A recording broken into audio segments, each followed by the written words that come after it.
ಗೊತ್ತಿದೆ ನಿಮಗೆ. ಪ್ರಸ್ತಾವ ಮಂಡಿಸಲಾಯಿತು. ಈಗ ಪ್ರಸ್ತಾವ ಸಭೆಗೆ ಹಾಕುತ್ತೇನೆ. ಪ್ರಸ್ತಾವ ಹೀಗಿದೆ. Karnataka's politics is once again in the spotlight, and this time the trouble is coming from within the Congress party itself. Cooperation Minister KN Rajanna told the assembly about the alleged honey trap, stunning everyone. What it generally tends to do is that it tends to, really rock the boat in some sense, because this is not a normal allegation and it will not quickly go away. Something like this, especially where, according to the Minister KN Rajanna, it involves a lot of people across both parties and at the regional level and at the national level, means that it seems to be quite large in its, the way it has reached, and so it becomes a little not a normal allegation. It's something more than that. It's not just about the accusation, it's about the state of the Congress government in Karnataka. On paper, the Congress should be comfortable. They have 137 seats out of 224. That's a clear majority. No other party comes close, but instead of focusing on good governance, the party is stuck in infighting. People who voted for the Congress in May 2023 expected better. They voted out the BJP because of their failures, that is, corruption, communal tension, and internal fights. Sadly, the Congress has not done much better since taking power. From the start, there has been tension between Chief Minister Siddaramaiah and Deputy Chief Minister D.K. Shivkumar. Even though the two leaders eventually agreed to work together, the rift has never fully healed. Inside the party, you are either seen as a Siddaramaiah supporter or a Shivkumar follower. This ongoing power struggle is hurting the image of the Congress in the state. The BJP may be down in Karnataka, but it's not out, and it's waiting for a chance to strike. Now, the truth of the honey trap allegation still needs to be proven, but it's hard to believe there can be smoke without fire. This drama is great news for the BJP. The opposition has been struggling with its own internal issues in Karnataka, but this Congress infighting is a gift that could help them bounce back. The BJP somehow or the other wants to be in power. That's been their mindset. And in Karnataka, they still haven't been able to accept the fact that they lost so badly in the 2023 elections. And so they are basically, it seems to me that they are really waiting for an opportunity to go and then, capitalize on any mistake that the Congress might do.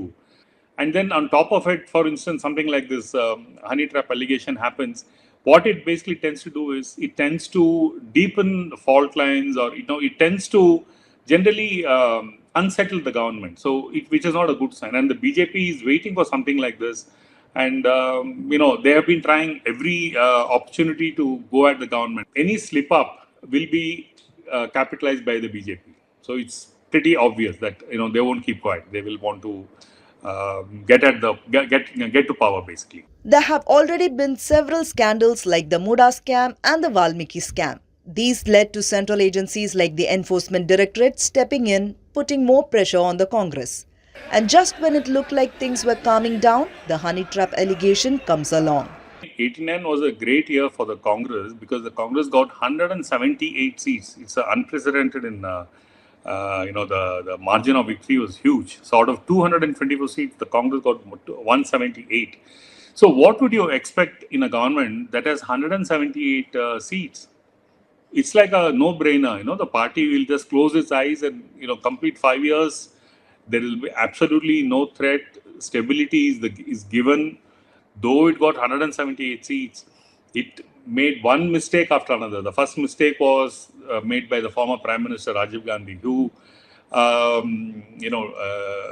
replaced the then Chief Minister Virendra Patil. Virendra Patil was a highly respected politician, and he had a long history behind him, and he was also a Lingayat leader.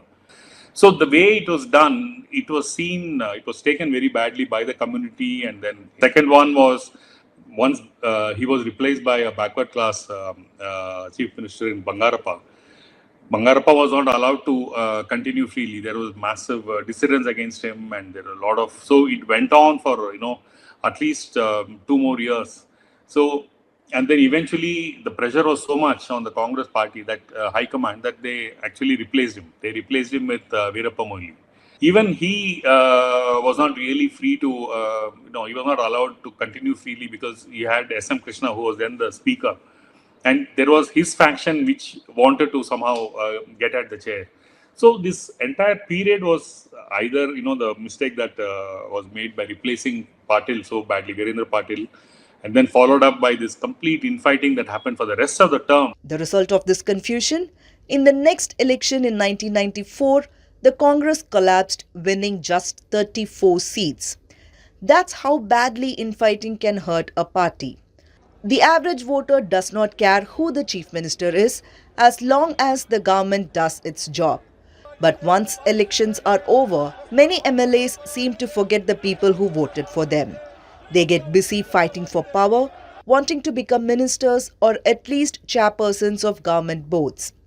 Of course, this is not just a Congress problem. Most parties in Karnataka have seen this kind of drama. But right now, it's the Congress that's in power, and it's the Congress that's making a public mess of things.